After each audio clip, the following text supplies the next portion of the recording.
dan para alim ulama lainnya, wabil khusus sahabat saya yang begitu perjuangannya luar biasa, Dr. Miftah yang luar biasa di sini ingin membantu warga setempat untuk ikut mencetak generasi-generasi kita, membimbing anak-anak kita.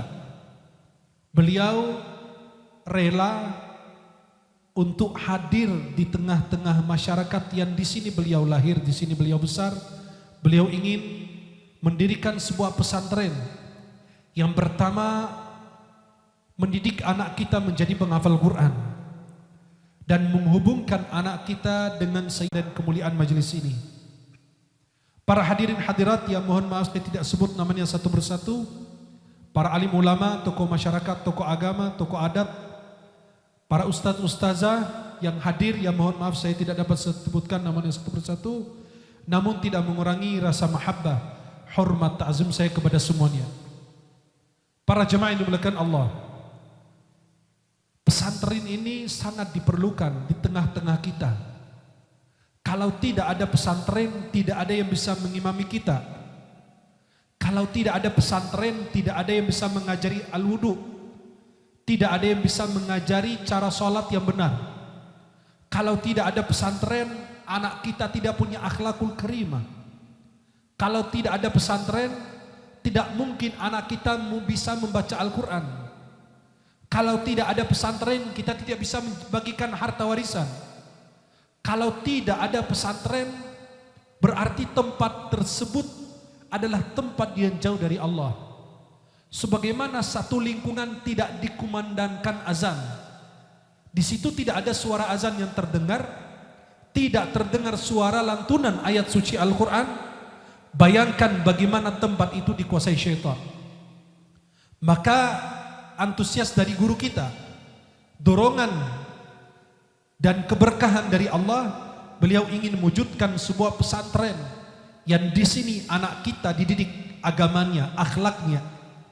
Bagaimana dia bisa membaca Al-Quran, bagaimana dia menghormati orang tua, bagaimana dia memuliakan tetangganya, bagaimana mencintai sesama, bagaimana dan seterusnya. Para jemaah yang dimuliakan Allah, di sini anak kita dididik menghafal Al-Quran. Para jemaah, siapapun dekat dengan Al-Quran menjadi orang mulia, baik itu sebagai membaca atau memahami atau menghafal atau mengamalkan ayat-ayat Al-Quran atau berdakwah dengan Al-Quran. Apalagi kalau kita bukan penghafal Quran, kita ini orang yang gak hafal Quran, minimal kita bisa membantu para penghafal Al-Quran. Kita bisa membantu para pesantren, para santri yang ingin mengabdi untuk Al-Quran. Setiap orang menitipkan anaknya di pesantren, jangan khawatir rezekinya, jangan khawatir pembayarannya, karena dia sedang melayani, sedang berkhidmat untuk agama Allah. Tidak mungkin orang tersebut berkhidmat kepada agama Allah lalu Allah sia-siakan.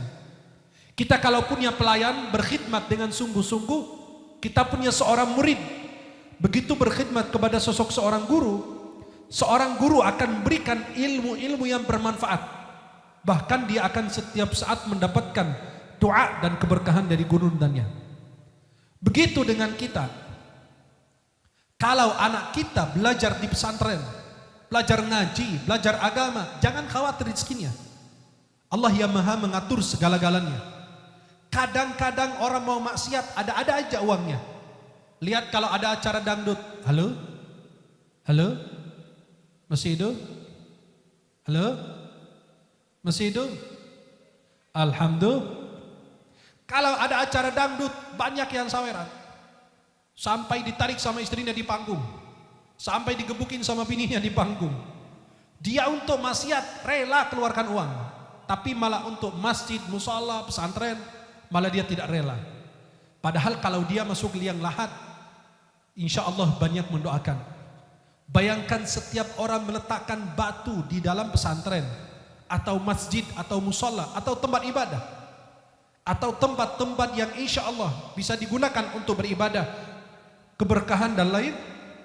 Bayangkan Kalau kita taruh lampu di dalam masjid mushola, selama lampu itu masih dimanfaatkan, bayangkan betapa banyak pahala santri yang Anda dapat. Mereka setiap saat baca Quran, yang wakaf Quran kepada mereka, yang memberikan makan minum, yang memberikan makanan, yang memberikan bantuan dan lain sebagainya. Semua itu meraih pahala. Sajadah, karpet yang ada di dalam mushola dan di masjid, di pesantren digunakan untuk sujud. Berapa kali orang yang sujud di situ? Berapa kali orang merasakan nyaman di dalam mushola masjid karena Anda kasih kipas angin di situ. Itu sebuah keberkahan. Nabi SAW bersabda dalam Sahih Muslim, "Man dalla ala khairin falahu mithlu ajri fa'ilih." Barang siapa menunjukkan kepada sebuah kebaikan, sebuah jalan yang di dalamnya terdapat kebaikan, dia akan meraih pahala sama dengan orang yang mengerjakannya. Nabi bersabda, barang siapa memberi berbuka kepada mereka yang berpuasa, pada saat mereka berbuka kita berikan minum makan untuk mereka berbuka, kita meraih pahala sama dengan orang yang berpuasa tanpa dikurangi sedikit pun dari pahala mereka.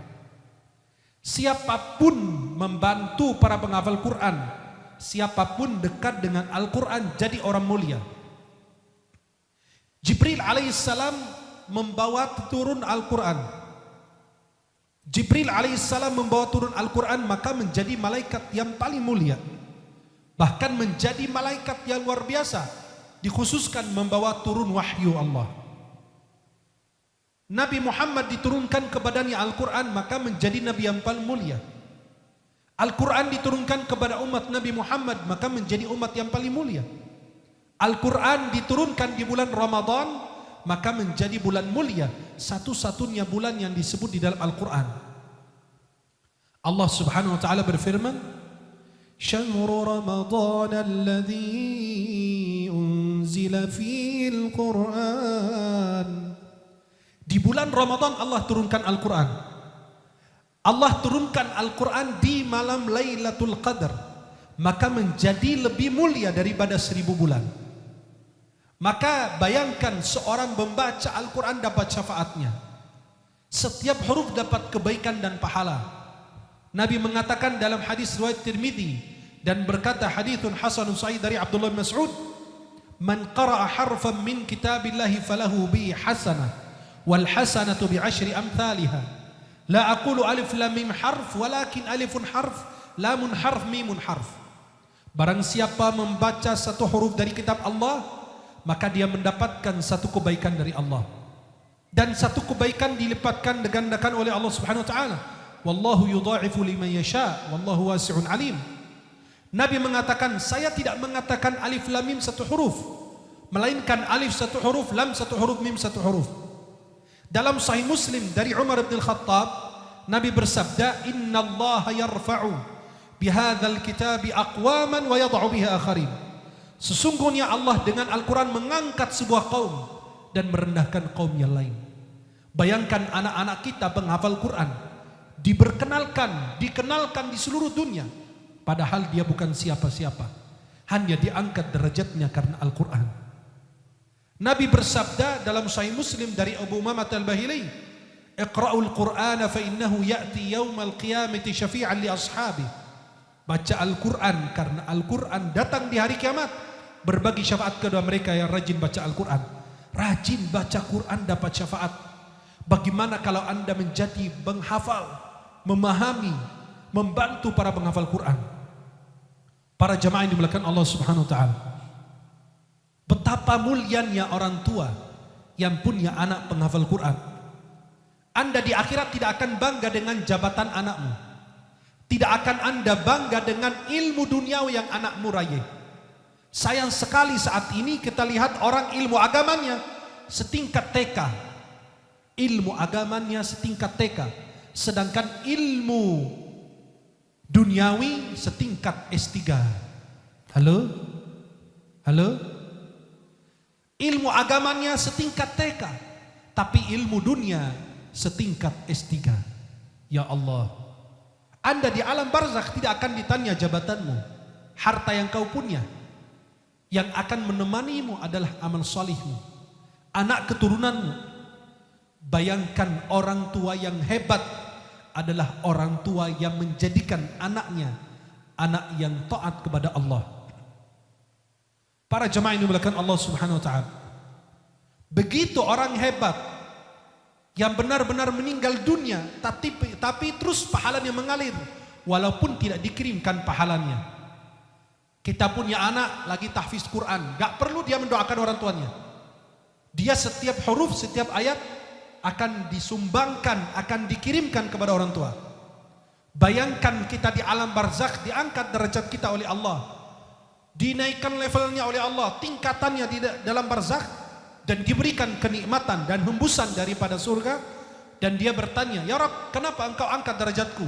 Kan aku sudah putus, aku sudah meninggal. Kata Allah, bistighfari waladika lak, karena istighfar anakmu untukmu. Maka ada seorang ayah bilang sama seorang ulama, waladi yahfadzul Quran, anakku menjaga Al-Quran. Kata ulamanya, la balil Quran yahfadhuh, bukan anakmu yang menjaga Al-Quran, tapi Al-Quran yang menjaga anakmu. Kita tidak bisa merubah isi Al-Quran, tapi isi Al-Quran bisa merubah diri kita, bisa merubah perilaku kita, ucapan kita, bisa merubah kehidupan kita. Bayangkan rumah yang di dalamnya tidak ada bacaan Al-Quran, pasti di dalamnya ada syaitan. Nabi bersabda dalam Sahih Muslim dari Abu Hurairah, la taj'alu buyutakum maqabir, inna syaitana yafirru minal baiti alladhi yuqra' fihi surat al-Baqarah. Jangan jadikan rumah kalian seperti kuburan, sesungguhnya syaitan lari dari rumah yang dibaca di dalamnya surat Al-Baqarah. Berapa kali kita baca Al-Quran? Jadilah contoh yang baik untuk anakmu, keturunanmu. Berapa kali anak kita masuk rumah, sampai rumah orang tuanya sedang membaca ayat Al-Quran.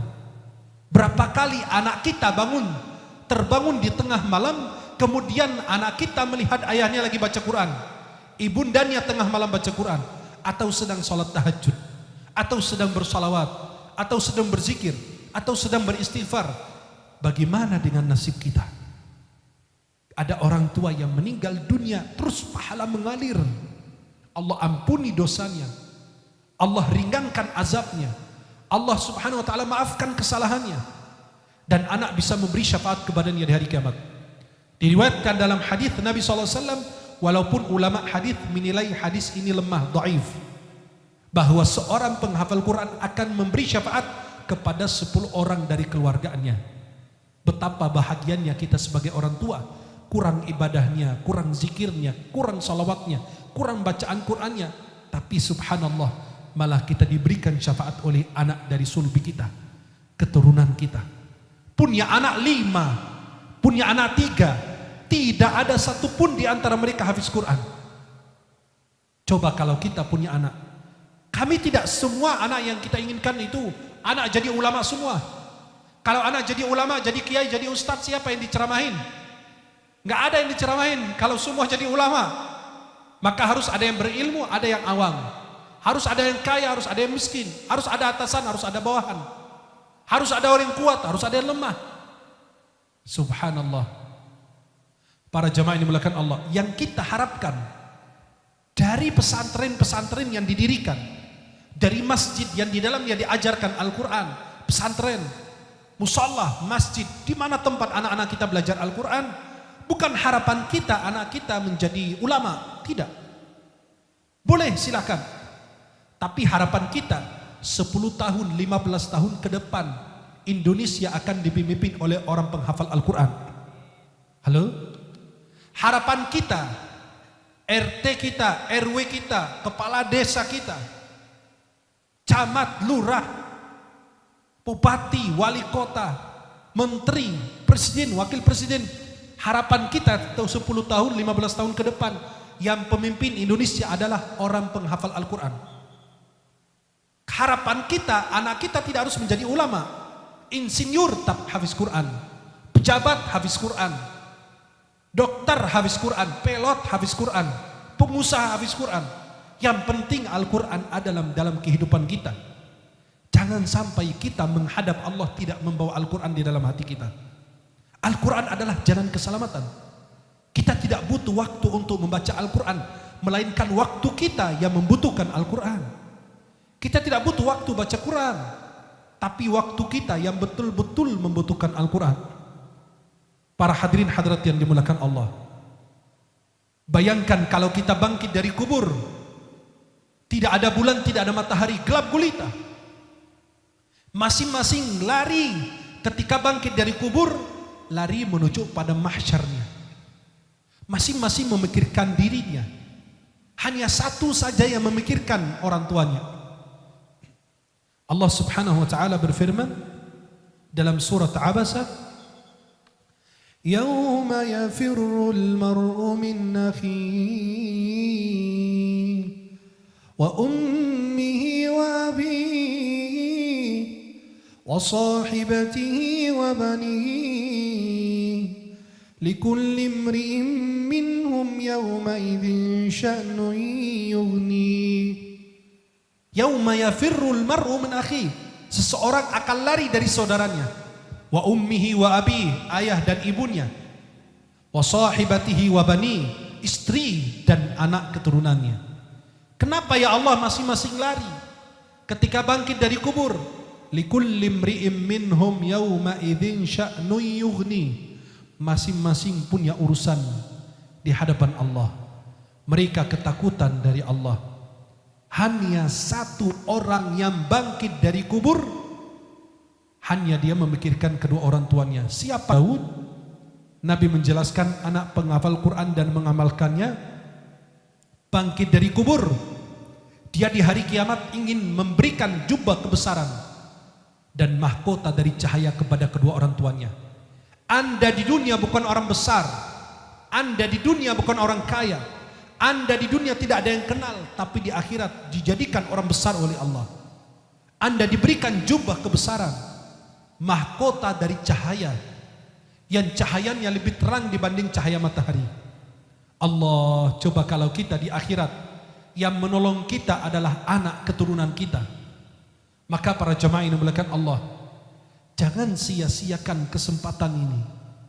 Anak kita dididik menjadi penghafal Quran, berakhlak mulia. Anak kita mempelajari agama, mendalami agama Allah Subhanahu wa taala. Apa yang anak kita kerjakan, insya Allah menjadi keberkahan untuk kita. Di dunia kita bangga dapat kemuliaan, dihormati. Kenapa? Karena seorang ayah daripada anak yang penghafal Quran. Dan di akhirat akan diangkat derajatnya oleh Allah, diperkenalkan oleh Allah. Ini sosok ayah dari seorang penghafal Quran, ini seorang ibu daripada penghafal Quran. Saya jelaskan tadi, kita punya 4 anak, 5 anak, 7 anak, tapi sayang sekali tidak ada satupun yang dijadikan penghafal Quran. Coba perhatikan, ibunda daripada Maryam, nenek daripada Nabi Isa alaihissalam. Coba apa kata Allah dalam surat Al-Imran? إذ قالت امرأة عمران رب إني نذرت لك ما في بطني محررا فتقبل مني إنك أنت السميع العليم. Bayangkan ketika idh qalat imra'atu Imran, istri daripada Imran berkata, Rabbi inni nazartu laka, ya Allah yang di dalam rahimku, aku nazarkan dia, aku bersembahkan dia untukmu. Pernah enggak seorang ibu ketika hamil dia bilang, ya Allah, anak yang di dalam rahimku ini akan menjadi pelayan agamamu, menjadi penghafal Quran? Gak ada. Tapi dia berharap anaknya jadi pejabat, anaknya jadi pengusaha, anaknya jadi kaya, ada jadi orang pintar. Tapi dari masih dalam rahim, ya, bagaimana dia dipersiapkan? Ini seorang ibu daripada Maryam berdoa, ya Rabb, aku bernazar di dalam rahimku, aku bersembahkan agar dia melayani Baitul Maqdis, menjadi pelayan. Fataqabbal minni, terima ya Allah apa yang saya niatkan. Orang tua dulu hebat, sebelum anaknya lahir sudah dipersiapkan jadi hafiz Quran, jadi ulama, jadi apa? Melayani agama Allah Subhanahu wa taala. Fataqabbal minni, terimalah ya Allah. Engkau Maha mendengar, Maha mengetahui. Ternyata niat baiknya Maryam, ibu daripada Maryam, ternyata tidak sesuai dengan apa yang dia harapkan. Falamma wada'atha qalat rabbi inni wada'tuha untha. Pada saat dia melahirkan anaknya, ternyata dia melahirkan anak perempuan. Dan dia berkata, falamma wada'atha qalat rabbi inni wada'tuha untha. Ya Allah, tidak sesuai harapan, ternyata aku melahirkan perempuan. Niat awal beliau punya anak laki-laki berkhidmat di Baitul Maqdis. Walaysa dzakaru kal untha. Ini harus laki-laki. Qalat rabbi inni wada'tuha untha wallahu a'lamu bima wada'at walaysa dzakaru kal untha. Tapi karena dia sudah punya niat baik, wa inni sammaituha Maryam, aku beri dia nama Maryam. Sekarang orang tua kadang-kadang enggak mikirin nama anaknya. Ada orang tua punya anak kembar, yang satu dinamakan khairul bariyah, yang satu lagi syarrul bariyah. Yang satu sebaik-baik manusia, yang satu lagi dikasih nama sejahat-jahat manusia. Jadi bayangkan, sampai ada orang tua yang menamakan anaknya dengan apa? Hamiyah. Hamiyah itu narun hamiyah, bayangkan, itu neraka. Tapi karena di dalam Al-Quran dicomot jadi nama anak. Sampai mohon maaf ada yang dikasih nama Anjas. Anjas itu arti apa? Bentuk jamak dari kalimat najis. Berarti dia bukan najis satu, najis banyak. Mau mandi, mau wudu tetap najis. Mau dia mau apa aja tetap. Maka pilihlah nama yang bagus. Nama adalah panggilan. Panggilan adalah doa. Cuma kita manggil anak kita, ya saleh, lama-lama jadi saleh. Kalau orang tua manggil anak, maaf, kalau ibu-ibu lagi kesal biasa. Lebih banyak ibu-ibu kesal sama anak. Dibilangin, goblok nih anak benar. Ini orang goblok nih, goblok lo sini. Bodoh sini, kamu bodoh benar. Mama ngomong ini kayak bocor ini. Ya. Anak mirip bapaknya benar, 11-12 kata dia. Kadang-kadang dimarahin dengan kata-kata yang tidak pantas. Rubahlah menjadi doa walaupun kita lagi kesal. Syekh As-Sudis sebelum masih kecil, namanya anak Arab nggak bisa diam. Kalau anak Arab itu diam, nggak kayak anak Indonesia, nggak banyak gerak, itu dianggap sakit, dibawa ke dokter. Kalau anak Arab itu diam, nggak banyak gerak, ya, nggak aktif, itu orang Arab anggap itu anak lagi sakit, harus dibawa ke dokter. Ya, sampai kemarin saya punya saudara dari Mesir punya anak. Anaknya nggak bisa diam, beliau nikah sama orang Indonesia. Anaknya nggak bisa diam, kata mertua, ini anak nih sakit apa? Harus bawa ke dokter. Karena nggak bisa diam, artinya orang Indonesia nggak kebiasa dengan anak-anak udah kayak jin ifrit. Lompat sana, lompat sini, masih kecil lagi, bagaimana gedenya. Itu mau dibawa ke dokter. Ke orang Arab malah yang begitu disenangi. Kalau anaknya diam, nggak banyak ngomong, nggak banyak rusuh, itu dianggap sakit, malah dibawa ke dokter. Ya, dianggap itu bermasalah tuh anak. Jadi Syekh As-Sudis ini masih kecil, ibunya lagi menghidangkan makanan siang, ada tamu. Masih kecil, yang sekarang jadi imam Masjidil Haram. Ibunya lagi kesal, didoain anaknya apa? Maaf kalau ibu-ibu yang lain, ya Allah mampus tuh anak benar, bikin kesal aja. Itu seorang ibu-ibu kadang-kadang melontarkan kalimat yang tidak pantas. Tapi ini seorang ibu yang hebat, walaupun sedang emosi, sedang marah, tetap mengontrol dirinya, maka mendoakan anaknya, hei tuh anak, semoga kamu menjadi imam Masjidil Haram. Padahal lagi kesal. Bagaimana kalau lagi senang, doanya apa ya? Lagi kesal aja didoain imam Masjidil Haram. Gimana kalau lagi senang? Akhirnya benar-benar anaknya karena keberkahan doa ibunya itu jadi imam Masjidil Haram. Syekh As-Sudis itu wallahu a'lam sejak usia 25 tahun jadi imam Masjidil Haram. Hebat beliau itu. Sampai sekarang menjadi imam walaupun sudah sepuh. Dan beliau itu menjadi ketua pelayan dua masjid, Masjid Nabawi dan Masjidil Haram.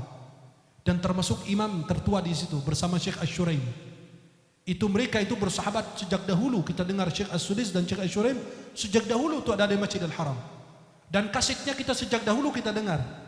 Bayangkan itu keberkahan dari doa seorang ibu. Maka itulah orang tua yang hebat, orang tua yang cerdas, orang tua yang soleh solehah.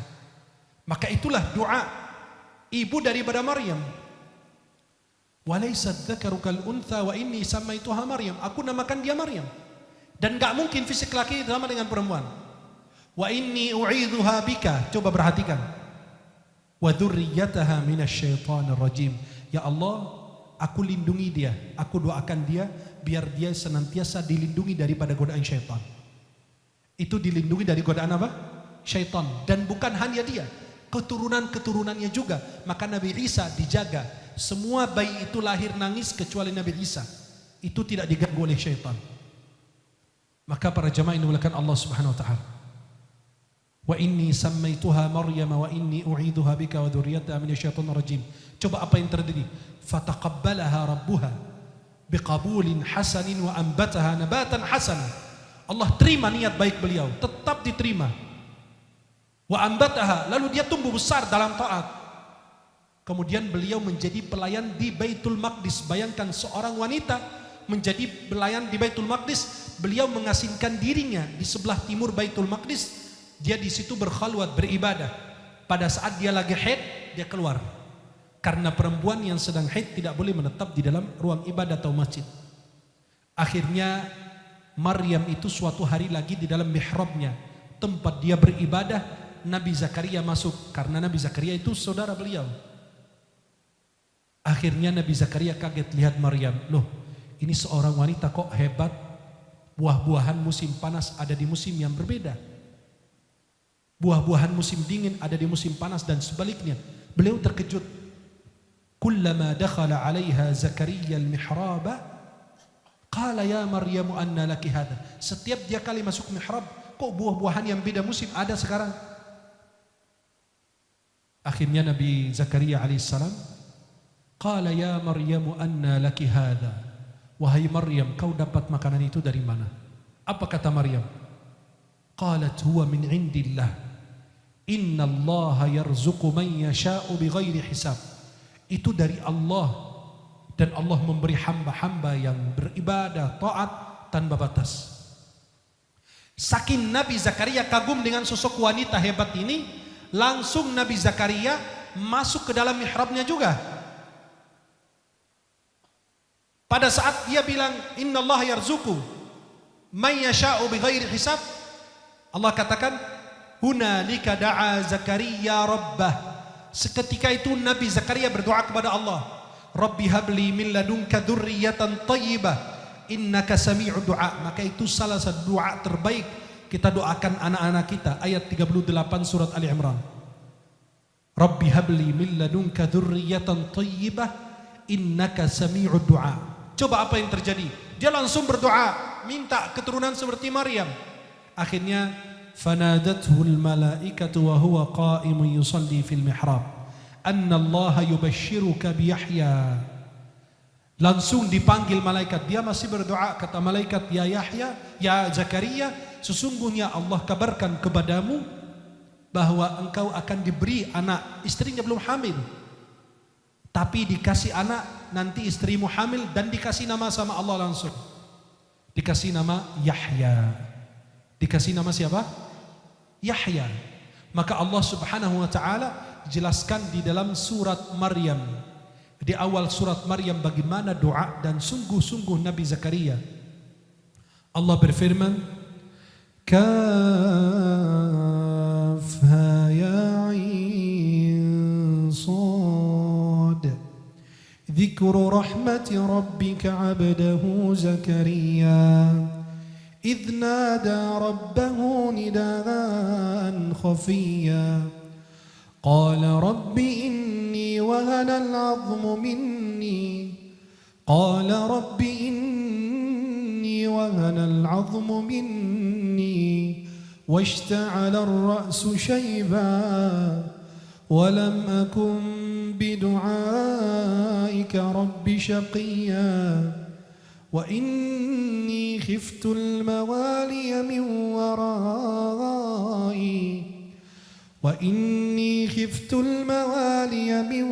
ورائي وكانت امرأتي عاقرا فهب لي من لدنك وليا يرثني ويرث من آل يعقوب واجعله رب رضيا يا زكريا إنا نبشرك بغلام يا زكريا إنا نبشرك